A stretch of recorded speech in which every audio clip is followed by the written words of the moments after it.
Hi అండి. మీరు ఎప్పుడైనా కుక్కర్లో క్యాబేజ్ కర్రీ ట్రై చేయనట్టయితే ఒకసారి ట్రై చేయండి. చాలా టేస్టీగా ఉంటుంది.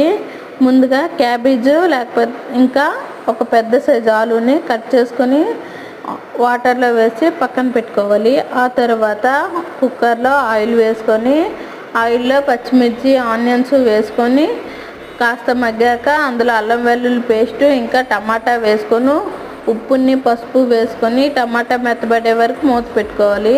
టమాటా మెత్తబడ్డాక కట్ చేసుకున్న ఆలు అండ్ క్యాబేజీ వేసుకొని కాసేపు కలుపుకొని వాటర్ ఏం వేయకుండా కుక్కర్ మూత పెట్టుకుని 3 విజిల్స్ వచ్చాక పూర్తిగా చల్లారనివ్వాలి. చల్లారాక మళ్ళీ స్టవ్ వెలిగించేసి కారం అండ్ మసాలా వేసుకొని 5 మినిట్స్ హై ఫ్లేమ్లో కుక్ చేస్తే ఎంతో టేస్టీగా ఉండే క్యాబేజ్ కర్రీ రెడీ. సూపర్ టేస్ట్గా ఉంటుంది. ట్రై చేయండి.